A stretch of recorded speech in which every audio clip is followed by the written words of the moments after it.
ఇప్పటివరకు పిలవలేదు. టెండర్లు పిలవడం కాదు, ఈ డిండి లిఫ్ట్ ఇరిగేషన్ స్కీమ్ కు ఎక్కడికెళ్ళి నీళ్ళు తీసుకురావాలి, నార్లాపూర్ నుంచా, ఏదుల నుంచా, ఒట్టెం నుంచా, అది కూడా ఇంకా డిసైడ్ కాలేదు. కాంట్రాక్టర్ల కోసం ప్రాజెక్టు పిలిపించి వేల కోట్ల రూపాయల అప్పులు తీసుకొచ్చి రిజర్వాయర్లు కంప్లీట్ చేశారు. కానీ ఆ కెనాల్ వరకు, టనల్ వరకు ఎక్కడికెళ్ళి తీసుకురావాలో ఇంతవరకు నిర్ణయం తీసుకోవాలంటే ఇక హరీష్ రావు గారు మంత్రిగా పనిచేసి ఏం సమాధానం చెప్తారు అధ్యక్ష? అంటే ప్రజల సొమ్ము వేల కోట్ల రూపాయలు మొత్తం దుర్వినియోగం చేసింది. గుండె తరుక్కపోతుంది. మీకు అర్థమైతే లేదేమో.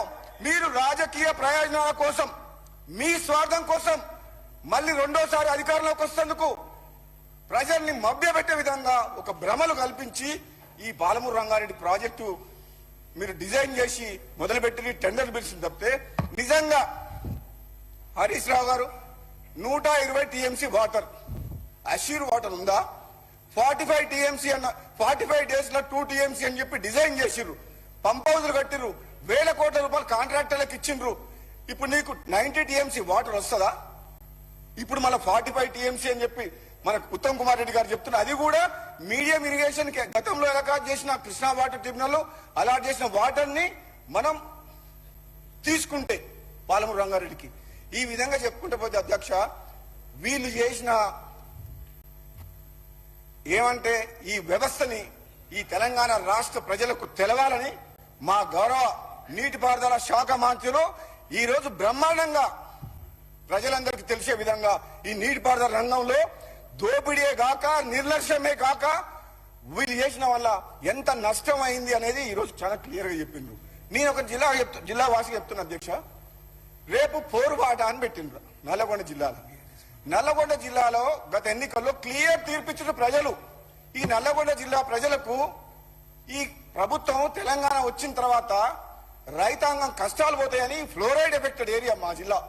అటువంటి వాళ్ళందరూ ఎన్నో ఆశలతో ఉంటే 10 ఏళ్ల పాటు నేను కుర్చేసుకొని కూర్చొని పనిచేస్తా ఈ సొరంగ మార్గం దగ్గర, ఈ శివన్నగూడెం రిజర్వాయర్ దగ్గర అని ఆనాడు ముఖ్యమంత్రి హోదాలో వచ్చి ఈడ ప్రారంభోత్సవం చేసిన మనిషి మళ్ళా మచ్చుకు కూడా కడవలే రాలే.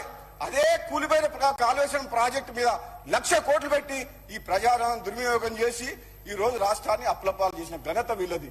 మరి ఇటువంటి వాళ్ళు ఈ రోజు మా ప్రభుత్వం వచ్చిన తర్వాత వీళ్ళు చేసే తప్పులు సరిదిద్దే కార్యక్రమంలో ఈరోజు మన బట్టి విక్రమార్క గారు చెప్పిండ్రు, మీరు చేసిన తప్పుల్ని మేము మోస్తున్నాం, ఈ తెలంగాణ ప్రజలకు సమాధానం చెప్పాలి. మీరు ఇప్పుడు ఈ ఆగమైన రాష్ట్రాన్ని గాడిలో పెట్టాల్సిన బాధ్యత మా మీద ఉంది. ఇంకా మీరు సభకు అడ్డం తగులుతుంటే, మేము చేసే నిర్ణయాలకు సహకరించకుండా మాటికి మాట్లాడుతుంటే మాకేమనిపిస్తుంది అధ్యక్ష? మా మాటలు మేము ఏదైతే మాట్లాడుతున్నామో అవన్నీ ఒకళ్ళకు తూటాల్లాగా తగులుతున్నాయి. మీకు తట్టుకునే శక్తి ఇవ్వాలని చెప్పి భగవంతుని కోరుకుంటున్నా. రాజేశ్వర రెడ్డి గారు నీకు తెలియదు ఎంత దోపిడీ జరిగిందో. నీకు ఈ రాష్ట్రంలో 1,00,000 కోట్ల రూపాయల దోపిడీ ప్రాజెక్టుల పేరు మీద జరిగింది. అది నిజం, నగ్న సత్యం. మరి ముఖ్యమంత్రి గారు, మీ మాజీ ముఖ్యమంత్రి గారు, మీ నాయకుడు ఎందుకు వస్తలేరు అసెంబ్లీకి? అంటే ఎంతసేపు ఆ సీటే కావాలన్నా? ఆ సీట్ వద్దా? అంటే ప్రజలిచ్చిన తీర్పుని మీరు గౌరవించరా? అంటే అధికారం మా శాశ్వతం, ఇది రాజ్యం, ఈ రాజ్యానికి నేను రాజుని అన్న సంగతి అది ప్రజాస్వామ్యం అన్న సంగతి మర్చిపోయి ఆ విధంగా మీరు మీ భ్రమలో ఉన్నారు. కాబట్టి మీ భ్రమలు తొలగిపోయే విధంగా ప్రజలు తీర్పిచ్చిండ్రు. రండి ప్రతిపక్ష సభ్యుడిగా వచ్చి లీడర్ ఆఫ్ ద ఆపోజిషన్ గా మీరు ఏ తప్పులు చేసిండ్రు మీ సమాధానం చెప్తూ మీరు కూడా చెప్పండి. మీరు అక్కడ కూర్చొని తప్పులు చేసి ఫామ్ హౌస్ రా, మీ ఫామ్ హౌస్ కోసం అని చెప్పి కొండపోచమ్మ సాగర్ కట్టిండు. 15 టీఎంసీ రిజర్వాయర్ రింగ్ బండ్ అంటే చుట్టూ ఒక గంగాళంలో నీళ్లు పోసినట్టు.